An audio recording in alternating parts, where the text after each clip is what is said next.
tarde aí, só para lembrar de uma coisa a vocês.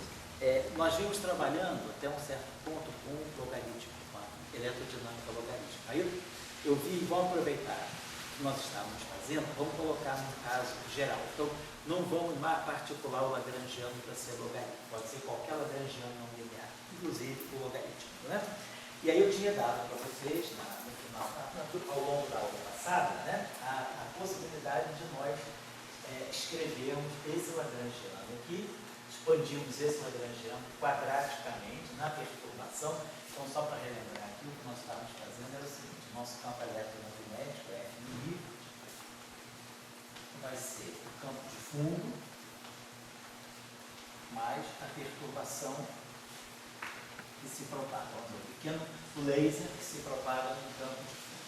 E aí, a partir daqui, nós tiramos o F, né? Lembrando que o nosso F é menos 1/4 de F2, né? O quadrado desse F aqui. Então, ele dava para nós um próprio F de background, esse termo aqui é o quadrado, depois dava um termo aqui que era menos 1/2,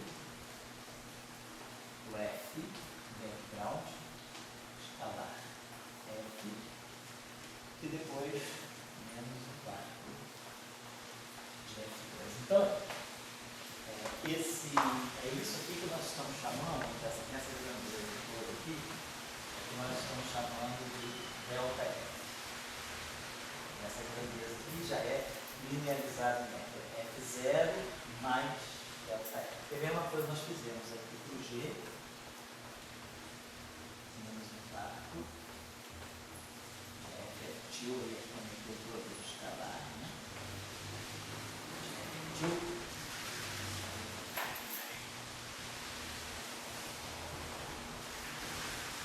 Tudo aqui, chamando de delta F. Depois esse carinha aqui, então ficou menos o G0, que é quando vai ser 1 vezes fundo, depois nós vamos ter o termo aqui que vai ser menos 1/2, menos 1/4, F fundo mais F pequeno, escalar, F fundo igual, mas aqui eu só chamar a atenção de uma coisa, aqui vai ficar, esse cara aqui vai ficar o próprio G0. Depois nós vamos ter menos 1/4 de F fundo, F igual pequeno, menos 1/4 do F, ou F fundo igual F, e depois menos 1/4 de F igual. Aqui só chamar a atenção, né, para a seguinte possibilidade. Quando a gente contrai, né, algo que seja, vamos botar assim, não precisa nem ser F com F, vamos dizer assim, se a gente pegar uma grandeza assim, G, botar assim, uma grandeza H, mínimo, vezes uma grandeza J dual, mínimo. Então a gente pode colocar, deixa eu devolver depois, pode ser que você queira copiar. Então, por exemplo, a gente, só para mostrar a vocês, que isso aqui é uma coisa imediata, né, se nós escrevermos esse dual aqui, vai ficar 1/2 do epsilon mi capa lambda. E aí aqui, H mi com F. E aqui ficou a J capa lambda. Agora, eu posso reagrupar esse aqui com esse aqui, e isso aqui está me dando 1/2 do H dual capa lambda, J capa lambda. E obviamente igual a 1/2 do H dual capa lambda. Então, se eu tenho produto escalar completo, né? Os dois índices contraídos de H com J, eu estou dizendo que H escalar J dual é a mesma coisa que o dual de J vezes H. Eu posso jogar o dual para onde eu quiser, isso eu estou chamando a atenção. Então, esses dois termos aqui acabam sendo iguais. Eu posso trazer o dual, por exemplo, para cá, e aí ficam os dois termos iguais. Então, assim vai ficar menos 1/2. Podemos colocar assim, menos 1/2 do F0, F igual, e depois menos 1/4 do F igual. Lembrando também aqui, às vezes pode ser mais conveniente a gente reescrever esse terminho aqui como sendo também a mesma coisa, exatamente igual 1/2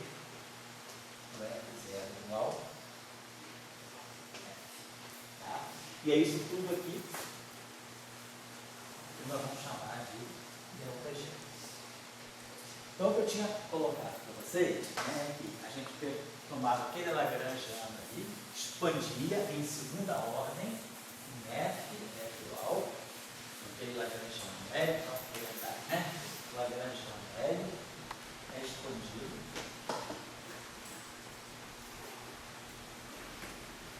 em torno de F0 G0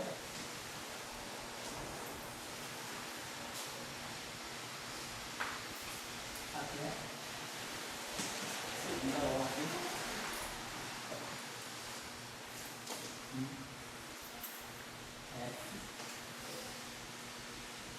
igual. Aí o lagrangiano expandido em segunda ordem, a partir daí a gente tira então a partir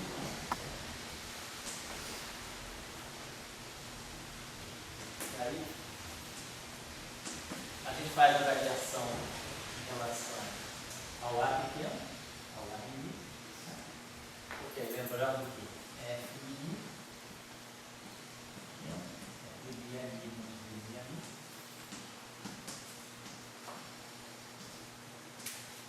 Então a gente faz a partir daí a gente faz a variação e chegamos, né, nas equações de campo linearizadas.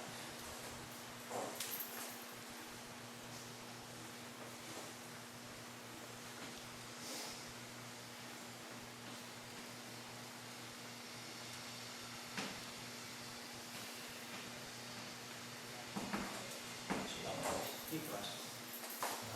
Né?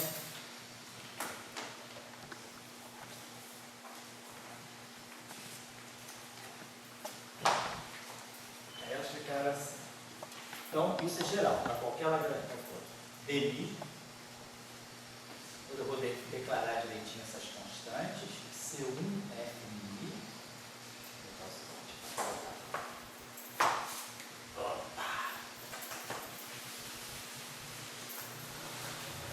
Então, a ideia é expandir o lagrangiano em segunda ordem, ter um lagrangiano quadrático na perturbação F pequeno, e a partir do lagrangiano quadrático a gente rederiva, né, as equações de campo que vão sair linearizadas. Né? Dmi C1 Fmi C2 Ft1.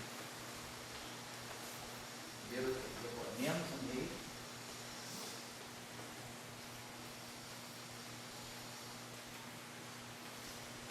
Capa de fundo.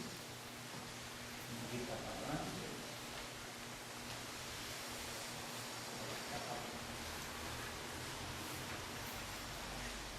Sorteio de fundo, vamos declarar a tensão. Ninguém está falando. É igual.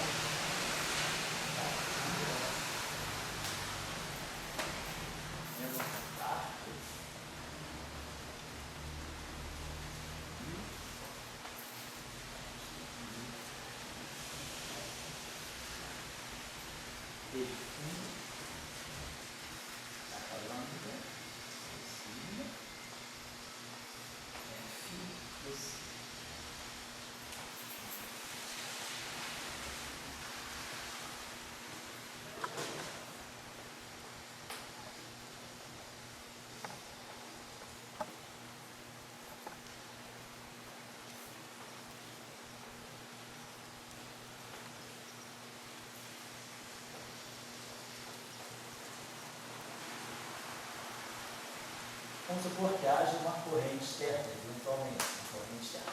E aí a gente tinha definido essas constantes assim, né? C1,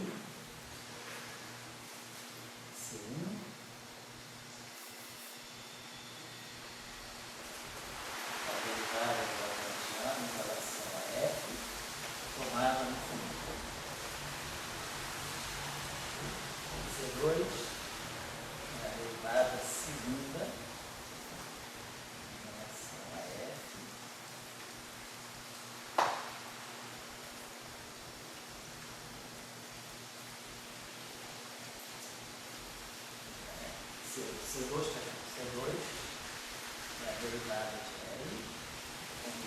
a G. Tomada também.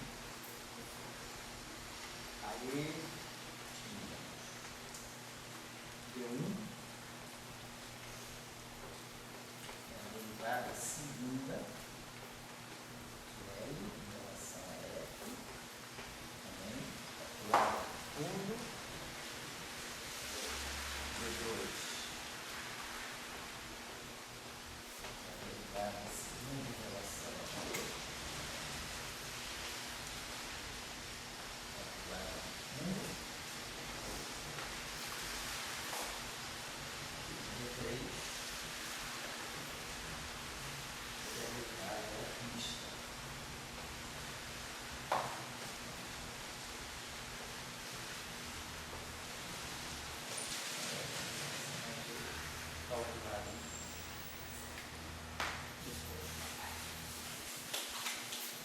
Estou só definindo agora esses objetos aí. Apesar de só C1 e C2 aparecerem ali, esses meios, né, vão aparecer nessas definições posteriores aqui desses tensores que estão aí. Deixa eu colocar aqui quem são esses tensores. Tensor capa fundo. Esse tensor aqui.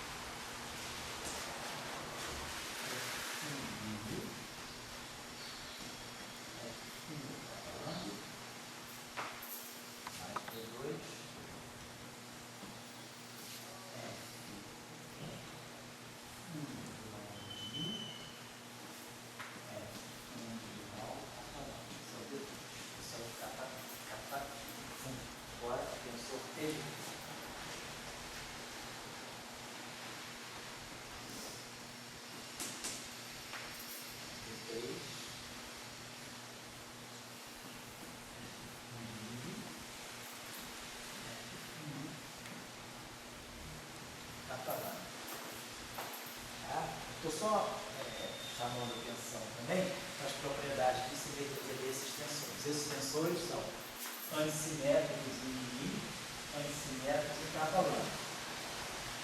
E simétricos se eu trocar Mi com capa lambda. Eles são antissimétricos em cada par, mas são simétricos na troca do par. Só para lembrar dessa definição.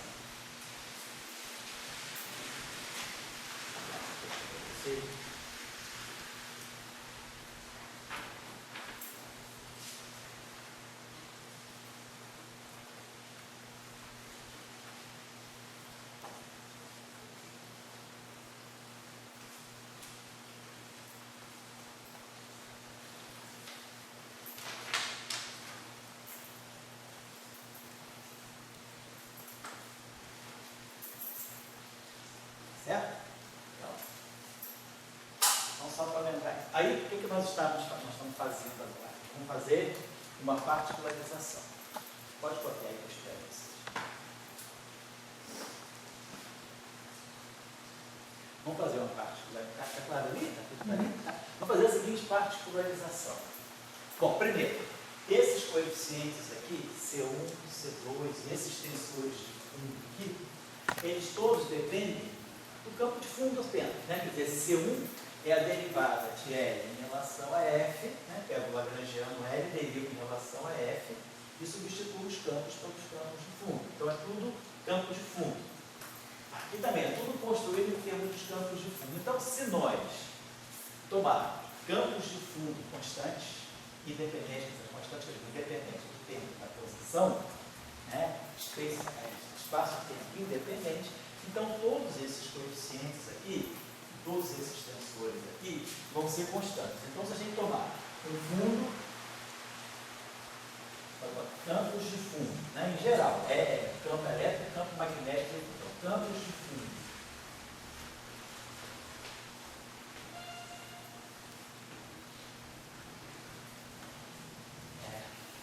Independentes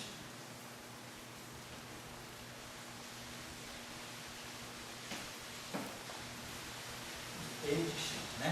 Campos de fundo tempo e uniformes espacialmente. Se todos os campos de fundo forem independentes de T e de X, né? E se T, fazer a seguinte simplificação, e que é o caso mais frequente. Em geral, esses experimentos todos que a gente fala, tanto o PBLS, o experimento na França, o BNV, o experimento de Light Shine Through Wall, esses experimentos todos são feitos com campo magnético externo. Então, em geral, nós não tomamos um campo, não tomamos campo magnético de fundo. Né? Mas vamos dizer o seguinte, vamos supor que não tenha, vamos tomar, supor que os campos de fundo sejam independentes, e a situação também mais usual é tomar L dependente só de F, sem dependência em G, no F epsilon. Vamos supor nessas duas situações. Sendo esse o caso, se todos esses, então, se não depende de G, esse coeficiente aqui é zero, C2 é zero, se não tem dependência em G. Isso não se aplica ao Born nível. O nível depende de F e de G, certo? Então, vamos dizer que C2 não tem. Então, aqui também não vai ter D2 e não vai ter D3. E aí, se não vai ter D2 nem D3, não tem nem nesse termo e nem nesse termo. Nós ficamos só com o fundo K0, que é dado desse modo aqui. Então, nesse caso, nós temos uma simplificação. Isso aqui vai dar para nós a seguinte equação de campo geral. C2 é zero, e o C1 é constante, então o C1 sai daqui. Vai ficar C1 dB F. Esse termo aqui é zero. Aí, esse tudo aqui vai ser zero, mas vai sobrar esse tensor aqui só com essa parte dele aqui. Então vamos ter menos o meio. E aí também tudo é constante, sai da derivada espacial, espaço-temporal, vai ficar menos o meio. Do tensor K de fundo, mini K para lambda. Aí vamos ter aqui D do Mi, F K para lambda. Esse termo aqui é zero, porque o T0, o tensor T0 fica zero. Isso tudo aqui é constante, então não depende da posição espaço-temporal, não depende das coordenadas do espaço-temporal. Vamos dizer que a gente esteja no vácuo, zero. Vamos ver que a gente não precisamos de corrente externa. Então, no vácuo. Então, essa é a equação linearizada. Se, claro, L depende só de F. Podemos fazer também, claro, com L dependente de G. Mas a gente, o caso mais usual é pegar o L dependente de G. Mas vamos pegar esse caso aqui. Então, L só depende de F e temos essa equação. Eu queria só trabalhar um pouco isso por causa da logarítmica que nós pegamos. Claro que pode ficar como tarefa se trabalhar essa linearização dele. Se houver o G, então esse termo aqui vai passar a contribuir. Mas, claro, se o fundo for constante, essa constante sai. Mas aí dmi, F2 e mi é zero, por causa das identidades de Bianchi. Então, esse termo aqui, mesmo que eu mantenha a dependência em G, ele não vai contribuir se o fundo não for constante. Se o fundo for constante. Se o fundo for constante, essa constante aqui, que é essa derivada, sai, e aí isso aqui me mata pela identidade de Bianchi. Perfeito. Claro, e aí esses termos agora aqui vão contribuir, porque agora eu tenho derivada em relação a G, então a equação vai ficar um pouco maior, é só isso que eu quero dizer. Tá? Mas vamos pegar o caso então do LT aqui. Então, vamos trabalhar com essa equação. Presta atenção agora, eu acho que a partir daí a gente basicamente parou. A gente parou aqui basicamente. Tá certo, vamos fazer. Obrigado, tá? Vamos fazer o seguinte agora do trabalho. Então vamos supor que nós estamos trabalhando nessa situação. Mas o caso mais usual, o caso dos experimentos em geral, é supor um campo magnético externo presente. Vamos até colocar nesse caso um campo magnético e um campo elétrico. Depois a gente particulariza. Então, vamos trabalhar nessa situação. Com campos de fundo independentes de T e de X, tá? E o LHF. Então, vou dar aqui.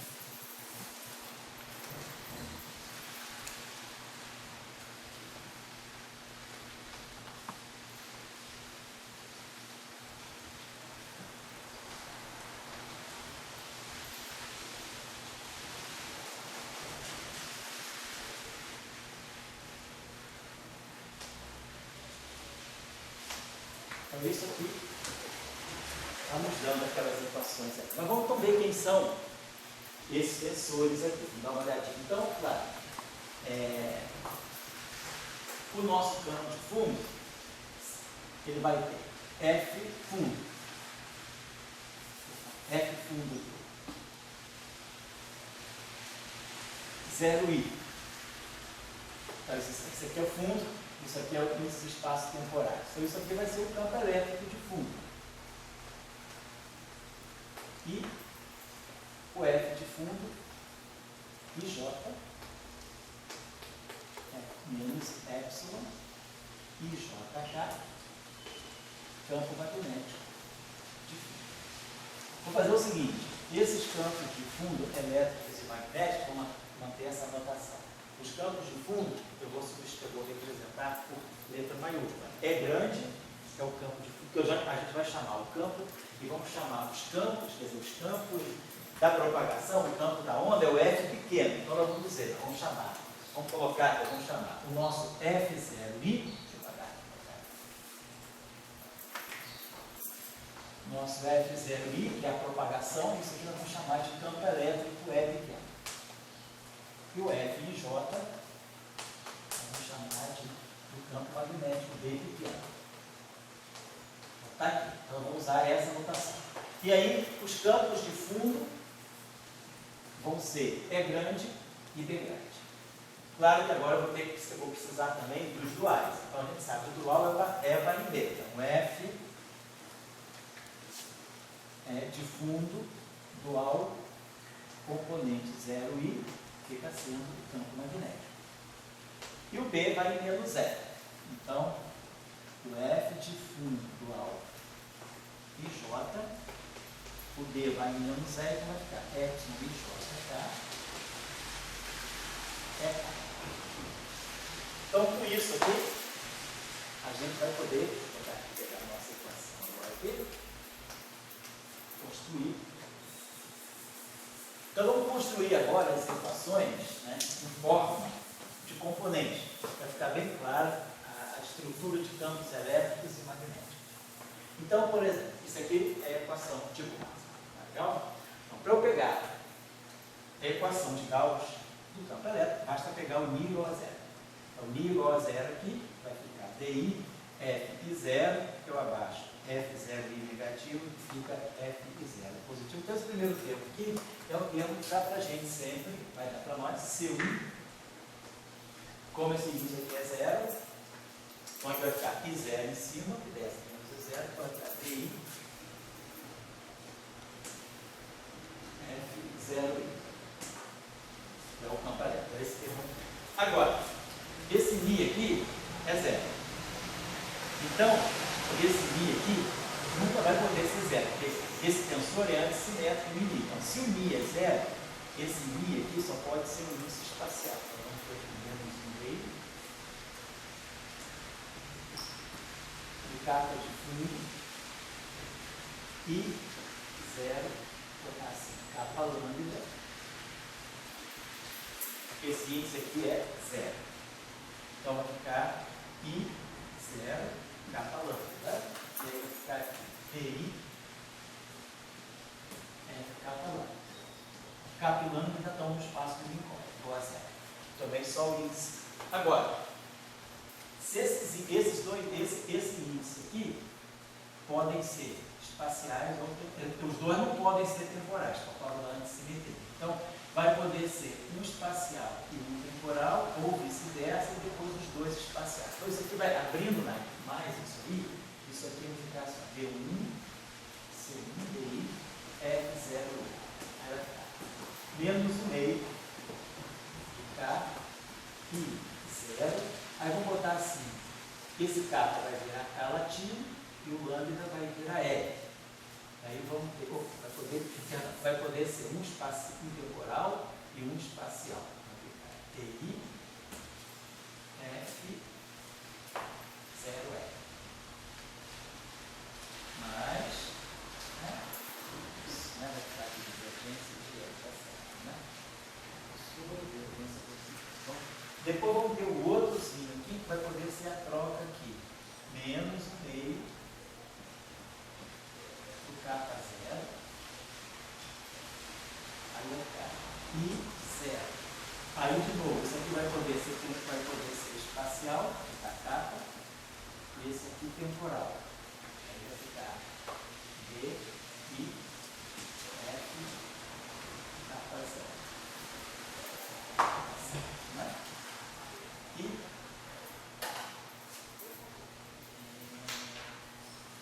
E esse índice aqui agora, os dois índices aqui agora vão poder ser espaciais. Né? Só para ver se vocês, se eu estou fazendo besteira, menos o meio. Aí aqui o K de fundo. I0, KL, DI, FKL, FKL latino. Igual aqui. Então, essas são todas as possibilidades. Esse aqui estão fixos, não tem como mexer. Agora, esse aqui pode ser temporal, espacial, espacial, temporal, espacial, espacial. Claro que esses dois termos aqui são iguais, porque esse índice K pode ser transformado em índice L, e aí eu posso trocar. Fica 0K, 0K. Então, esse termo aqui, posso tirar e posso botar, eliminar esse fator 2. Então, esses dois termos aqui estão organizados assim. E esse termo aqui. Aí agora aqui sim, eu sei quem é esse objeto aqui e vou saber construir também quem é meu K. Lembrando da nossa definição do K, né? Vou pegar onde é o K, aqui. Então, lembrando que nós não temos agora a constante T2, então o nosso tensor K é esse aqui. O K de fundo, o tensor K de fundo, mini. KL, ele foi dado assim para nós. D1, F fundo, mini, F fundo, KL. Então eu vou ver, eu vou precisar do K, aqui eu vou precisar do K, I0, I0, 0E. Aí eu vou colocar I0, 0E. Todos os dois vão dar campo elétrico. Então aqui vai sair puramente campo elétrico E grande, campo de fundo. Desse tensor aqui vai sair o campo elétrico aqui e o campo magnético aqui. Certo? Eu vou substituir. Esse K, eu vou precisar calcular K0 e 0 KL. Então, K0 e 0 KL. Então, I0 é campo elétrico. KL é campo magnético a menos do F. Então, essa equação aqui, não vou fazer agora, vou pegar o resultado que eu já tenho aqui, eu vou dar para vocês. Essa equação, que é a equação de Gauss, ela vai ficar assim. Vai ficar. Vou escrever ela dessa forma. Então, pegando essa equação aqui, lembrando dessas convenções aqui, dessas escolhas aqui, então como é que vai ficar a equação de Gauss? Sempre nessa equação, tá pessoal? O R só depende do F e os campos de fundo são constantes. Claro que a gente depois pode fazer isso por caso, mas é. Então, ficou assim, a equação de Gauss ficou C1 divergente do F pequeno, que é esse termo aqui. Esse termo aqui. Depois, aqui vai aparecer campo elétrico. Então vai ficar assim, vai aparecer e vai aparecer o D1. Vai aparecer esse termo aqui, mais D1, que é aquela derivada calculada no fundo. Aí aqui, o campo elétrico de fundo, escalar, o operador de gradiente. Isso tudo aqui vai atuar em E. Vou explicar como, só para ter uma ideia. É escalar E. Então, esse primeiro termo é o termo que vai sair daqui. E depois o termo que vai vir lá do setor magnético vai ser menos D1. Aí, de novo, o operador vai ter o campo elétrico contraído com o gradiente. E tudo aí, isso aqui, atuando no campo B, solar, campo magnético, igual assim. Então a gente está vendo que essa equação de Gauss, ela mistura o campo elétrico da onda com o campo magnético da onda. Vamos dar uma olhadinha só. Então onde é que sai esse termo aqui?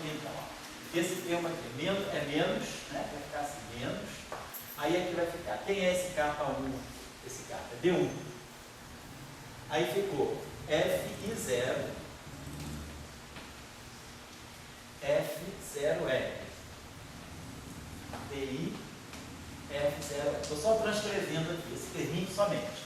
Menos, aí substituiu o K aqui, D1, F0, F de fundo, e aqui é a derivada da onda. Aqui, esse terminho aqui. Então, Fi0, eu posso descer Fi0. Desce com sinal mais. Esse aqui desce com sinal menos. Tá lá. E aí aqui agora eu troco de novo. I0 é 0I. Faço rápido, porque vocês já têm uma certa prática. Então, isso aqui ficou mais D1, que é esse sinal trocou, ficou D1. Campo elétrico é I.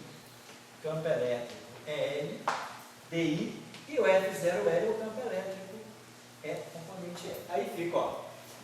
Esse cara aqui contrai com esse aqui. É o que vai formar para nós é escalar operador de gradiente.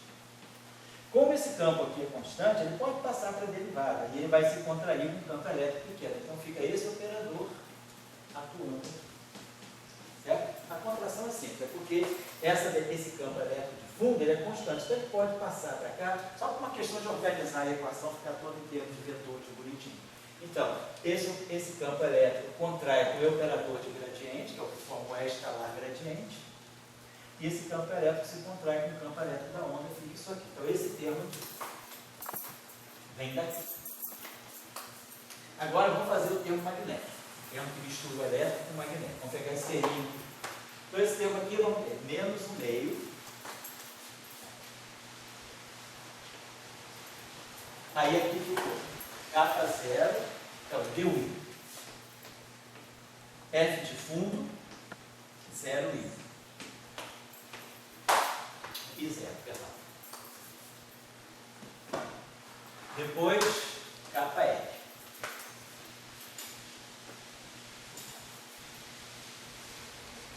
F de fundo, KL. É esse aqui. Eu escrevi o tensor. Agora, DI, FKL. Tá lá. Certo? Vamos trabalhar isso aqui agora. Então, esse carinha aqui de novo. Desce. I0. Aí fica sinal mais. O K e L descem sem problema, são dois índices espaciais. Agora, isso aqui troca. I0 é 0I. Então fica menos de novo. Então ficou menos 1/2 do D1. Aí F0I, F de fundo, 0I é o campo elétrico de fundo. F de fundo, KL, é menos epsilon KL, M, campo magnético de fundo. DI, e aí FKL, é epsilon KL, M, campo da onda, campo magnético B. Certo? Então esse menos aqui cancela com esse menos aqui. Epsilon KLN. Epsilon KLN dá 2 vezes delta de NN. Então esse carinha que sai, esse carinha que sai, e dá 2 vezes, que vai cancelar esse 2, delta de NN. Então aqui fica N. Então olha o que acontece para nós. De novo, esse operador de gradiente está contraído com esse campo elétrico. Então, produz D1 é escalar gradiente. D1 com esse sinal aqui está legal não. D1 é escalar gradiente. Ah, eu sei porque aqui era menos. E aqui era menos, aqui era menos e aqui tinha um menos. O campo magnético vem sempre com menos. Eu esqueci de colocar esse menos aqui. Então no final do dia sobra esse menos aqui. Então ficou é escalar D, tá lá, e aí ficou a mesma coisa, esse campo magnético pode correr por essa derivada e fica campo magnético D, escalar D. Então, essa é a equação de Gauss, em presença de um campo elétrico de fundo e um campo magnético de fundo. Interessante observar, então, que se houver um campo elétrico de fundo e um campo magnético de fundo, o campo magnético da onda, ele é fonte do campo elétrico da onda, mesmo que não haja dependência. Claro que uma onda tem sempre dependência temporal, mas não é a fonte do campo elétrico não é a derivada temporal do campo magnético, como é o caso de Faraday-Lenz. É a própria equação de Gauss, a própria lei de Gauss, que me dá um campo magnético da onda sendo função, sendo fonte, né, da onda. Então, essa é a primeira equação. Claro que agora eu vou pegar essa mesma equação e vou colocar esse índice aqui espacial. Aí esse índice vai ficar espacial e esse índice vai ficar espacial. Isso vai dar para nós as equações de Ampère-Martin. Claro que devido à definição dos campos em função dos potenciais, a gente tem Faraday-Lenz para L que temos, isso aqui não muda, são as chamadas identidades de Bianchi, são as equações homogêneas.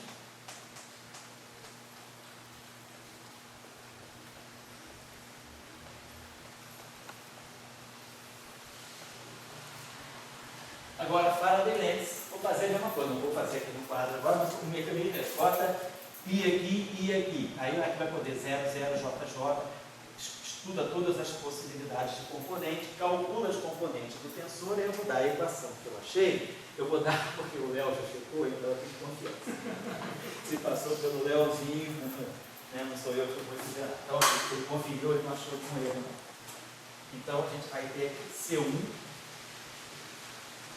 rotacional de V.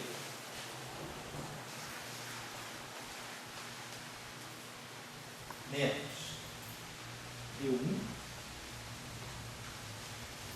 V vetorial, campo de fundo vetorial, operador de gradiente, atuando em E escalar E. Depois eu explico melhor esses operadores aqui. Mais V1 V vetorial rotacional atuando em E escalar E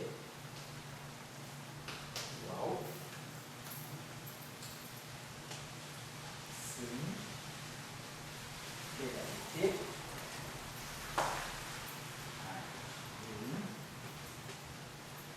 campo elétrico é derivada temporal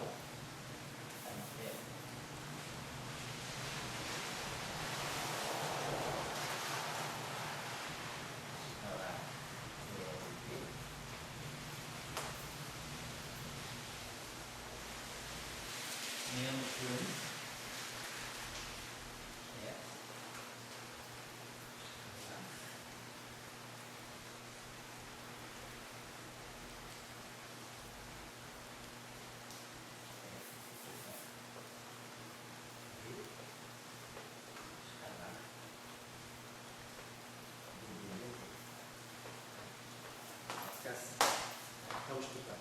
Então, olha só, esse operador aqui, colocando do lado, vai ser esse, como é que eu entendo esse operador? Isso aqui é um operador de gradiente. Eu poderia pensar nisso aqui o seguinte, é o gradiente que está atuando em E escalar E. Eu posso escrever isso aqui dessa maneira, deixa eu botar aqui assim, talvez fique até melhor. D vetorial gradiente de E escalar E. Aí fica D vetorial, esse gradiente aqui está atuando nisso tudo. Tá? Depois, esse termo aqui, a mesma coisa, D vetorial gradiente disso. O gradiente atua no produto escalar. E aí aqui esse campo elétrico dá o caráter vetorial desse termo, isso aqui é um escalar. Esse campo elétrico dá o caráter desse termo, isso aqui é um escalar. Deixa eu só colocar isso aqui. Então, esse termo aqui, vocês lembram da seguinte maneira: se a gente quiser olhar essa equação em termos de componentes, né, a iésima componente dessa equação, quer dizer, rotacional de B, componente I, vai ser a componente I desse objeto todo. Então, vai ficar epsilon I, JK, BJ, aqui, BJ, gradiente, componente K, atuando em E. Escalar E. Vou pensar assim. Só que isso aqui é um escalar, eu posso botar assim, é N, é N. E aí, claro, essa derivada aqui, ela só atua no campo elétrico. Esse campo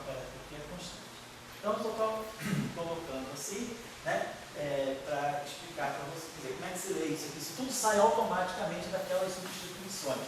O produto vetorial aqui vai aparecer porque vem o epsilon dos campos magnéticos que vão aparecer aqui, porque agora aqui eu vou ter, como esse índice aqui vai ser um índice espacial, então esse índice aqui naturalmente vai ter que ser temporal, por causa da antissimetria, mas aqui eu vou poder ter índice espacial JK. Então esse epsilon vai aparecer por causa dos campos magnéticos. Então essa expressão, quer dizer, pode ser escrita desse modo, B vetorial, o gradiente disso tudo, mas lembrando que esse gradiente, na verdade, está atuando nesse produto escalar aqui, mas esse campo aqui é constante. Então, quando eu ler essa equação, essa derivada, na verdade, vai atuar só no campo elétrico. Como essa derivada aqui vai atuar só no campo magnético, porque esse cara aqui é constante. E aqui fica esse produto escalar, aqui é o campo elétrico, aqui é o campo elétrico, esse produto escalar. Eu só coloquei certinho, então fica C1, tá? C1 inteiro, C1, T mais D1 é. Então essas são as equações para um fundo elétrico e para um fundo magnético qualquer.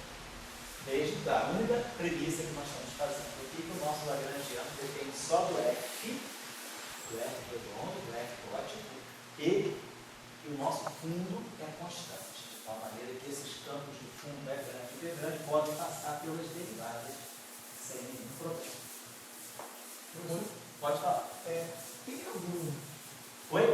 Existe alguma extensão de qualquer magnetismo, de qualquer cenário, que as identidades de Bianchi não são preservadas se você tem alteração? Sim, quer dizer, quando você tem monopolo magnético, você está quebrando a identidade de Bianchi. Quando você coloca aqui uma fonte diferente de zero, no fundo você está quebrando a identidade de Bianchi. Então você coloca uma fonte de carga magnética e uma corrente das cargas magnéticas. Então você modifica, na verdade, cara, você faz isso. A identidade de Bianchi usual, né? A teoria de Marx é essa aqui.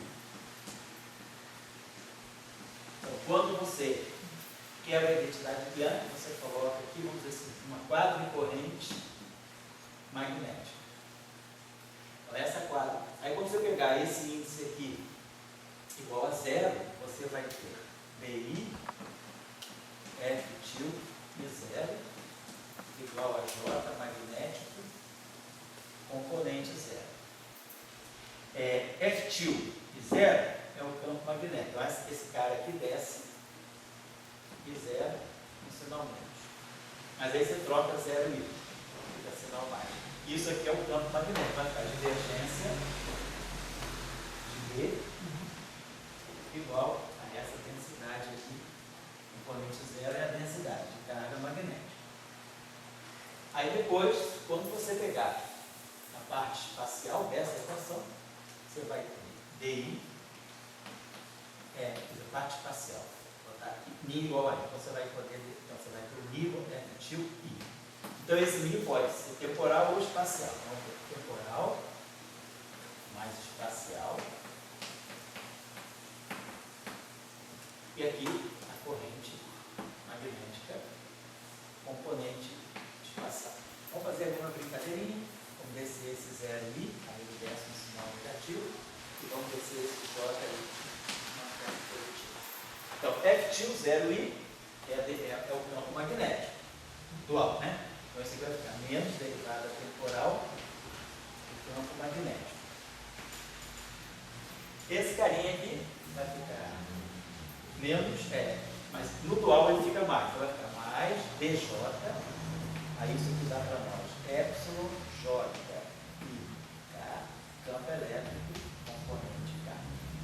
E aqui, a componente I, vou deixar isso aqui em cima do componente magnético. Então, esse termo aqui está produzindo um rotacional de E, quer dizer, isso aqui vai ficar. Aqui só para a gente poder fazer o rotacional direitinho, eu posso colocar esse I aqui na frente, IJK. Aí fica um sinal menos. E aí, isso aqui é justamente derivada J do EK. Então, isso aqui é a componente, o menos a componente I do rotacional.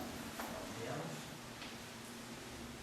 rotacional de E esse cara aqui vem para o lado de cá positivo. Então vai ficar dB/dt. E essa aqui é a própria corrente magnética. Uma outra variante é o próprio vetor magnético. Né? Tá aqui. Então a gente ganha essa equação, vamos botar essa rotacional de E menos dB/dt mais a corrente. Então a gente ganha essa modificação aqui de Faraday-Lenz, introduzindo aqui a corrente magnética. Quer dizer, quando você introduz a carga magnética aqui, a carga magnética se move, então ela gera uma corrente de cargas magnéticas, que vai aparecer aqui na Faraday-Lenz. Tá certo? Então, quer dizer, quando você quebra a identidade de Young, aqui você tem introduzir uma monopólio magnético. Certo?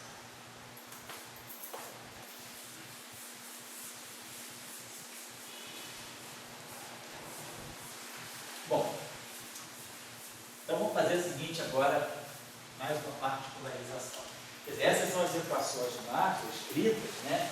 Vou fazer só uma observação. Se nós pegar essa equação aqui, né? Aqui tem uma... todas essas equações aqui, elas são invariantes de Gauge. Nada depende do potencial, tudo depende dos campos. Então, essas equações aqui são invariantes de Gauge. Então, tem-se invariância de Gauge.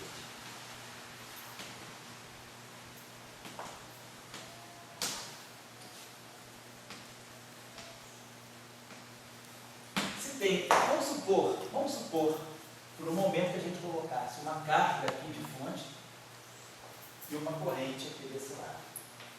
Vamos supor que não estou escrevendo as equações de Maxwell do VAR. Estou escrevendo as equações, porque tem uma fonte do campo elétrico, a equação de Gauss, e vai ter uma corrente aqui no ampere mais, que a gente aqui colocasse mais esse J. Só um instantinho, só essa suposição. Se tem simetria de Gauge, a carga é conservada. Então eu devo verificar a equação de continuidade da carga. Rho dt mais a divergência de J igual a zero. Isso tem que ser verificado por causa da simetria de Gauge. Então se eu tirar a derivada temporal dessa equação aqui, vai aparecer aqui um dE/dt, isso tudo aqui é constante, vai aparecer aqui um dE/dt, aqui vai aparecer um dV/dt e aqui vai aparecer um Rho dt. E aí eu vou ter que somar com a divergência dessa equação aqui. Então eu vou derivar a primeira equação em relação ao tempo e somar com essa equação aqui, tirando a divergência. Então vamos lá, gente. Aqui, divergência do rotacional, tá? Aqui é zero. A divergência disso tudo aqui, o que é a divergência disso aqui? Eu vou ter que tirar a divergência de todo esse objeto aqui. De B vetorial gradiente atuando em E escalar E. Então vamos lá. O que é divergência? Isso tudo aqui é um vetor. Então vai ser a iésima componente, a iésima derivada espacial da iésima componente desse vetor. Então, esse vetor aqui, componente I, isso aqui é um produto vetorial. Então, se isso aqui é um produto vetorial, a componente I desse produto vetorial é epsilon I JK BJ. E a componente K desse vetor gradiente. Então, dK do E escalar E. Isso é a divergência desse termo. Mas aí, ó, esse campo magnético aqui é constante. Ele pode sair da derivada sem problema. Bota um BJ aqui. E aí eu vou ter DI e DK juntos, atuando aqui. Só que essa combinação é simétrica em IK. E esse leve título aqui eu posso trocar o K com J, né? K, e botar um sinal menos aqui. Então, isso aqui é simétrico em IK, isso aqui é simétrico em IK. Então, esse termo automaticamente é zero. Então, eu estou dizendo que a divergência desse objeto aqui é zero. Então, eu vou ter divergência desse cara igual a zero, divergência desse cara igual a zero, e aqui é a mesma coisa, vai ser a mesma estrutura, divergência de B, vai dar a mesma coisa, só que em vez do B pequeno aqui, do E pequeno tem um B pequeno. Então esse termo aqui tem divergência nula, esse termo tem divergência nula, esse termo tem divergência nula. Aí aqui vai aparecer uma divergência de E.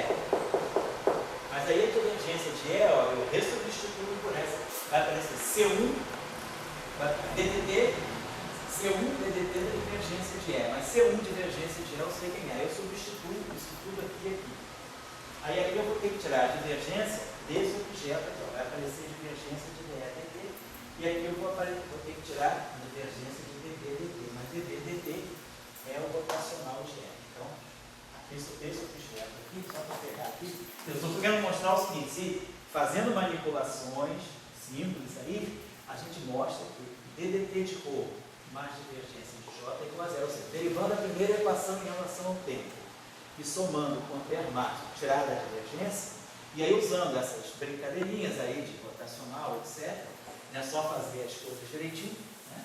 E vai dar, e vou mostrar que a equação de continuidade da corrente e da carga, ela permanece válida. Por quê? Porque isso aqui é uma expressão da simetria de Gauge. Invariância, se houvesse quebra da invariância de Gauge, essa equação não se fecharia. Aqui, por exemplo, só quando eu tirar isso aqui, vai ficar, ó, quando eu tirar, como é que eu leio a divergência desse termo? Vai ficar a divergência, isso tudo aqui é, e aí aqui é escalar dt. Esse termo, né? Então, divergência, quem dá o caráter vetorial a isso que está aqui é o campo elétrico. Isso aqui é um escalar, do ponto de vista da constituição rotacional, esse objeto aqui é um escalar. Então você vai ficar dI da iésima componente desse vetor, que é EI, é escalar dE dt. Então esse termo aqui, que vai aparecer aqui, quando eu substituir aqui, ó, aqui vai aparecer alguma coisa desse tipo, ó. Quando eu derivar essa equação em relação ao tempo, vai aparecer um dE dt aqui, mas vai aparecer um termo que vai compensar esse termo aqui, tem. Tá? Essa derivada aqui vai poder atuar aqui. Então esse termo aqui, ó, essa derivada pode correr para cá. Então isso aqui vai ficar esse E aqui, desculpa, peraí, esse aqui vai poder, esse E pode sair da derivada. Então eu vou ter alguma coisa como E escalar, esse termo que eu posso escrever como sendo E escalar gradiente. E essa derivada, esse E sai para cá, e isso aqui no que é dele. Então vai ficar E escalar gradiente atuando em E dE dt. Esse termo, a divergência disso, que eu pude escrever dessa forma. Mas esse termo aqui, é esse termo que está aqui, ó. E escalar gradiente, E escalar dE dt, quando eu derivar essa equação aqui em relação ao tempo. Então vão acontecer esses cancelamentos. Esses termos aqui que parece que vão sobrar, eles vão ser cancelados quando a gente substituir a divergência. Quando eu tirar a divergência dessa equação, vai aparecer aqui ddt da divergência de E. E aí eu vou usar a divergência, C1 divergência de E, daqui eu vou substituir isso aqui tudo com sinal menos aqui. E aí vai cancelar muita coisa. Então, só quem quiser fazer esse exercício, é só verificar. Qual é esse exercício? Vamos dizer assim, ele não traz nada. O conceito que está aí é a invariância de Gauge se traduz na equação de continuidade da carga elétrica. O resto, ninguém vai aprender nada, é só manipulação algébrica simples. Mas eu estou só falando para fazer, porque às vezes quem não tem muita prática pode se enrolar um pouquinho com essas manipulações que são muito simples. Nunca usar essas expressões que a gente pega no livro rotacional, disso ou aquilo.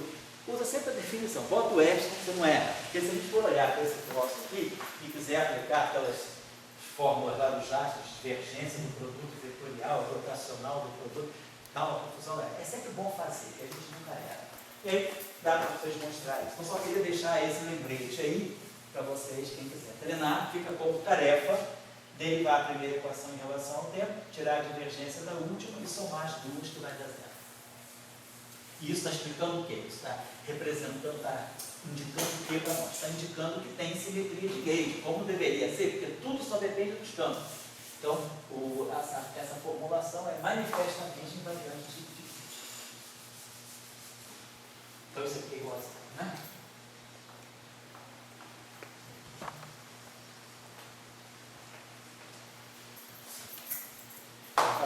Muito bem. Agora eu vou fazer a seguinte simplificação. Vamos supor que não haja campo elétrico externo. Vamos supor que nós estejamos trabalhando com essa situação. Campo elétrico externo de fundo é zero. Então, background elétrico é zero. eu só tenho um campo magnético de fundo, B, que é claro, uniforme. Então, a gente já supôs que ele é constante. Então, esse termo aqui zera, esse termo aqui zera também. Então, esse aqui dá a equação de Gauss bonitinho. Vai ficar C1 divergência de E. Claro, C1 sendo diferente de zero, porque eu vou ter uma Lagrangiana que depende de E, então a primeira equação sai de novo a equação de Gauss trivial. Divergência de E igual a zero. Essa é a situação. Aí vamos ter rotacional de E igual a menos ddt.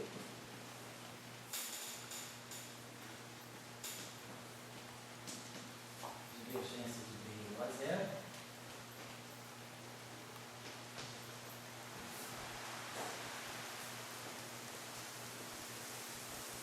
E rotacional, aí vai ficar C1, rotacional de B. Vamos pegar para Fermat agora.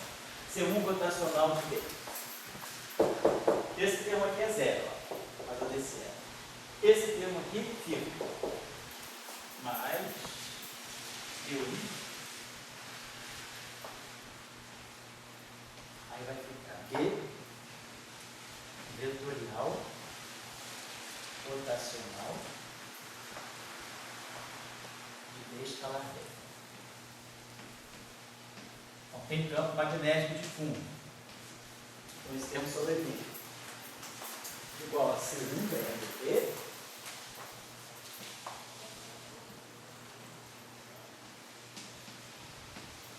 Depois, esse termo aqui é zero. Esse termo aqui é zero.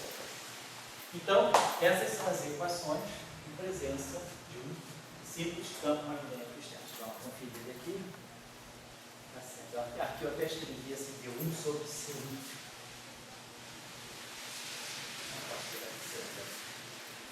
D1 sobre C1, B, eu vou botar agora, tiro C1 também, dividido por C1.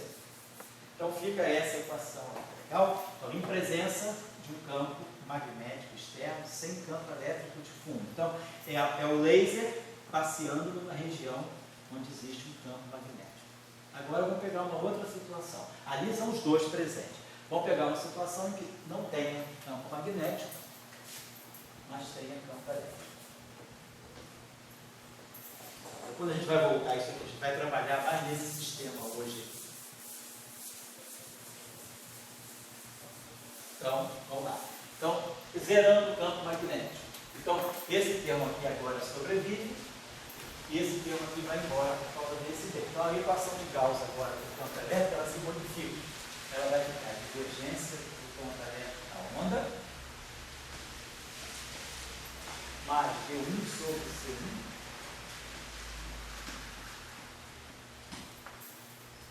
e aí vai ficar o campo elétrico de fundo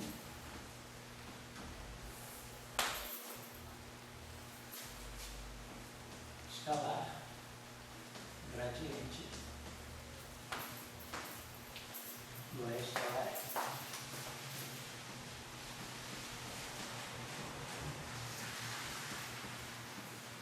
Igual a zero. Tudo lá, né? Aí vou ter rotacional de E igual a menos ddt. Divergência de B igual a zero. E vamos ter o último termo.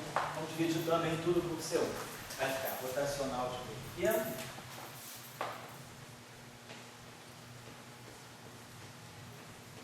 Rotacional de B.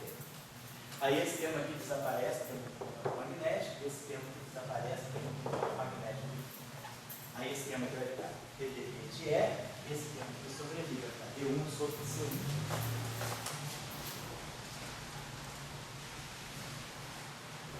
Vamos passar aquele termo para o lado esquerdo. Esse termo aqui, ó. Passar ele para o lado esquerdo. Menos D1 sobre C1.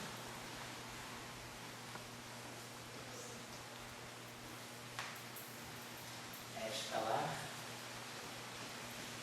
Eu não vou deixar do lado direito, caso do DR. Vou deixar assim. Fica ddt do campo elétrico, corrente de deslocamento, e aí agora esse termo, mais D1 sobre C1, campo elétrico é escalar. Campo elétrico. Campo elétrico e aí é escalar.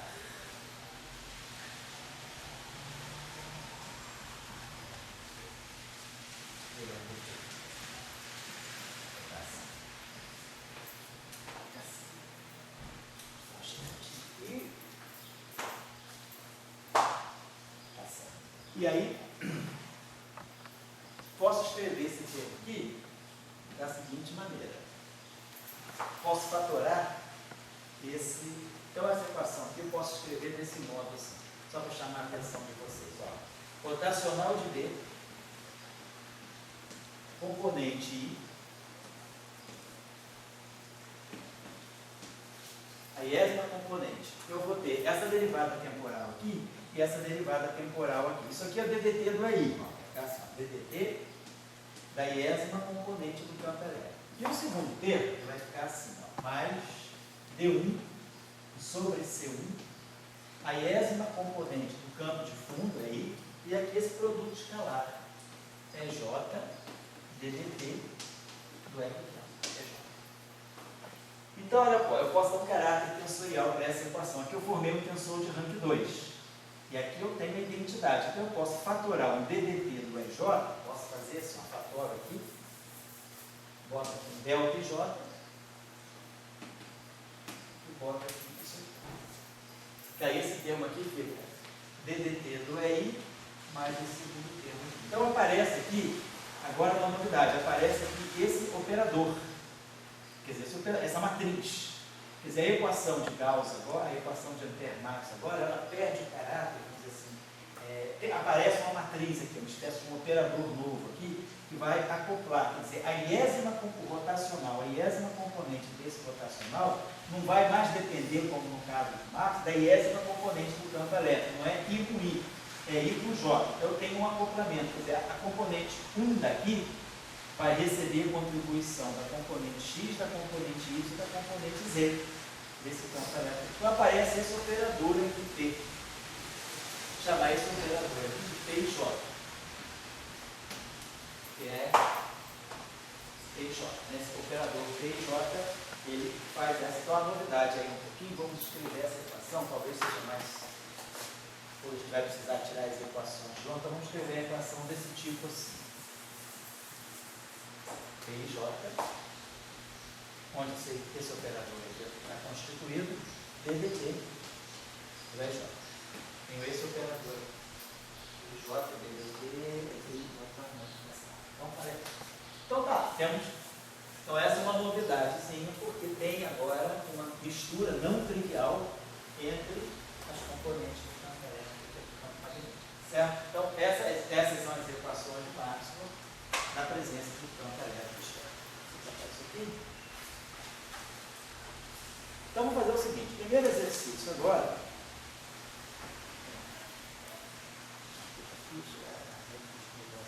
Então, bom, agora vamos voltar para o nosso exemplo anterior, onde, então agora eu vou apagar essas equações aqui que estão gerais e vou trabalhar com vocês o caso, de novo, da presença de um campo magnético externo, que é o caso mais usual. Os experimentos em geral são feitos com campos magnéticos externos intensos, né? Não com campos elétricos intensos, mas com campos magnéticos intensos.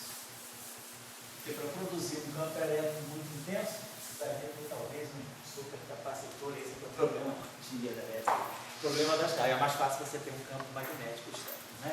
Então, vamos voltar só a retomar aqui, que você já apaguei aqui as equações do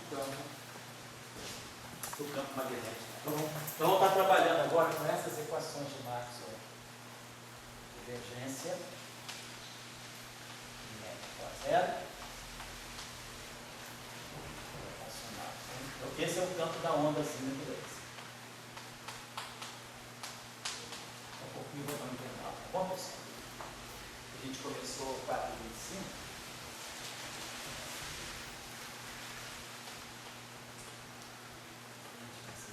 A zero. E aí vamos rotacional de D.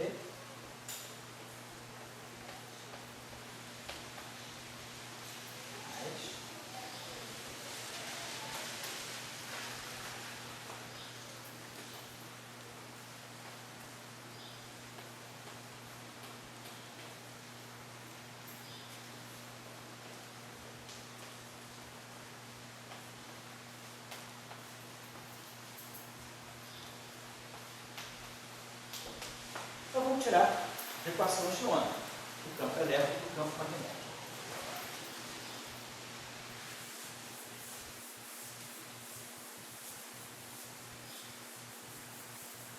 Então vamos lá. Tirando a equação de onda para o campo elétrico, eu preciso derivar essa equação aqui em relação ao campo. Né?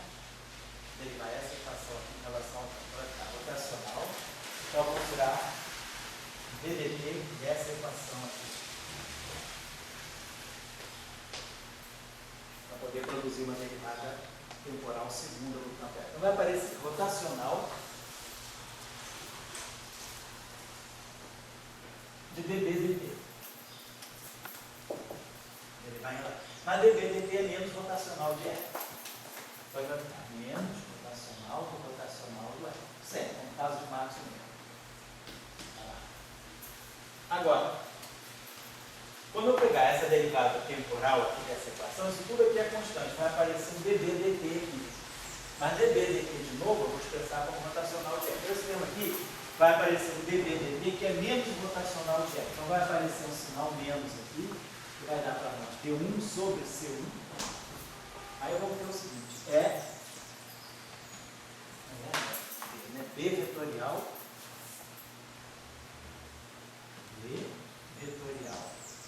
gradiente.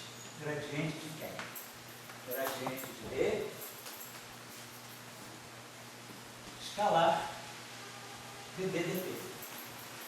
Mas esse dBdt aqui é rotacional de R.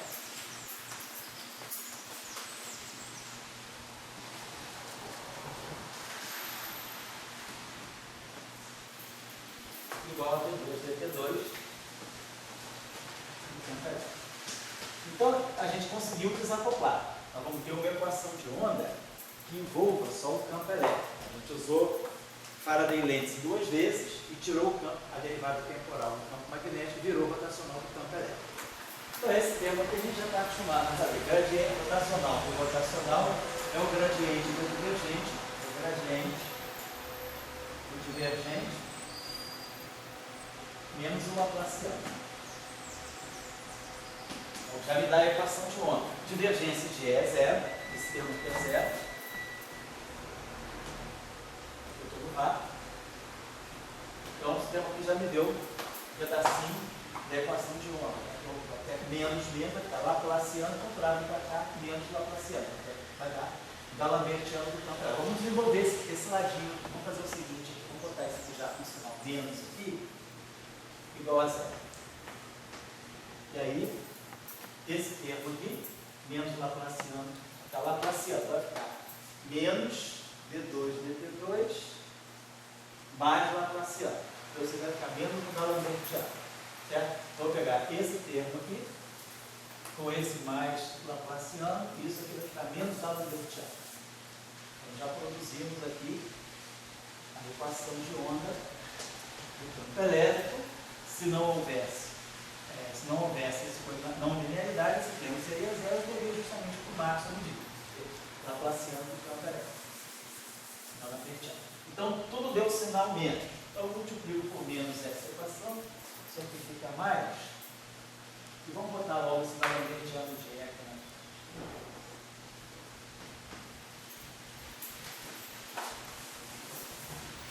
Então, essa é a equação de onda no campo elétrico. Vamos trabalhar mais esse termo aqui.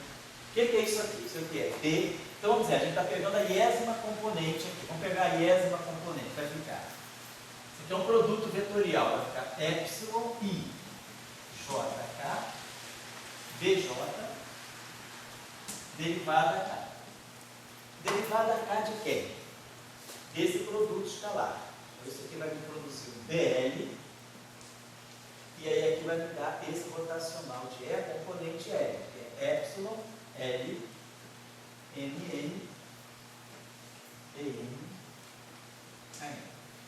Então a gente só substituiu, né, tudo pelas componentes. Então isso aqui eu estou pegando a iésima componente dessa equação. Então vai ficar a iésima componente desse produto vetorial. Desse vetor vetorial, esse gradiente, o gradiente de uma coisa escalar. Então vai ficar epsilon I, JK, BJ, DK. Desse escalar aqui, que é dl rotacional de E componente L. Isso aqui é a componente L do rotacional de E. Então a gente vai aparecer com essa contração aqui. Epsilon IJK. Vamos organizar esse termo aqui assim, então. Só para a gente trabalhar ele direitinho. Epsilon IJK. Epsilon LN. Epsilon IJK. Epsilon LN. Aí vai ficar PJBL.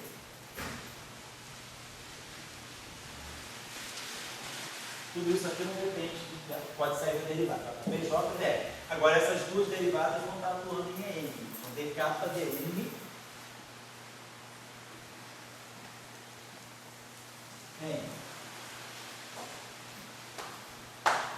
Então vamos trabalhar essa expressão para botar ela de uma forma mais palpável vetorial. Então vamos primeiro fazer a contração desses S. Isso aqui vai dar 6 termos, né? Vai ficar delta I, delta J, delta K, delta I, delta J, delta K, delta I, delta J, delta K, menos delta I, delta J, delta K, delta I. Depois a gente faz as permutações.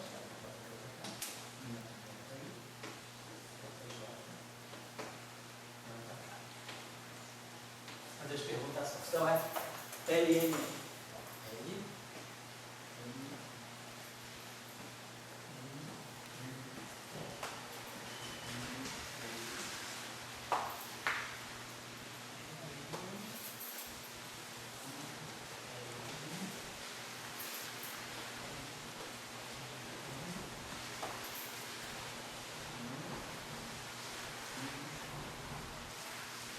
Vamos lá, então. Primeiro termo. O L vira I. Então vai ficar um campo magnético dele. Que é o único índice mudo dessa equação é o índice. Então já produzi aqui o B, o L virou I. Agora, o J contrai com M. Então eu vou produzir B escalar gradiente aqui. B escalar operador de gradiente. E o K contrai com M. Quando o K contrair com M, isso aqui vai produzir divergência do L, que é zero. Então esse termo não tem. Por causa do K N aqui que vai dar divergência do L. Então esse primeiro termo não tem. Vamos fazer o segundo termo. O M fica aí. Vai aparecer um gradiente aqui. O J fica em I. Então eu vou fazer uma contração de B com L. E o K fica L. O K ficando L. Eu botei aqui um B escalar gradiente. E aí o J fica N. J fica N. E aqui eu botei um B escalar L.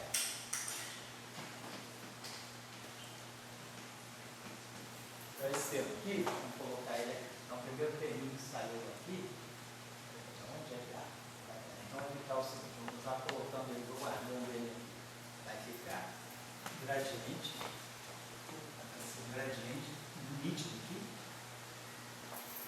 de B escalar gradiente, então escalar, né? B escalar gradiente. E esse operador aqui, atuando em B escalar gradiente. Depois a gente pode melhorar isso aqui um pouquinho. Esse segundo termo. Vamos ver o terceiro termo.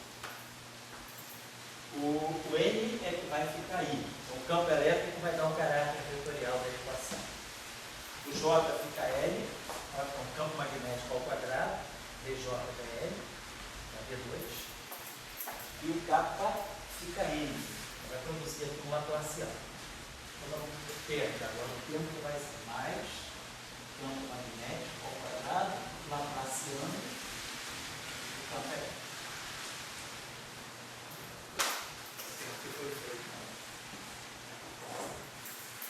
Vamos ver esse termo agora. O M fica aí. O M fica aí. Então vai aparecer de novo um gradiente.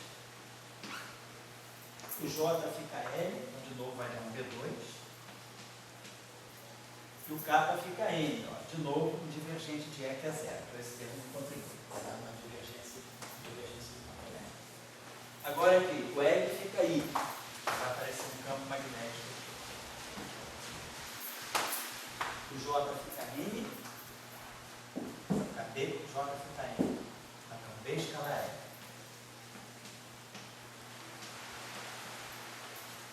e o kappa fica N. Aqui vai aparecer então o Laplaciano.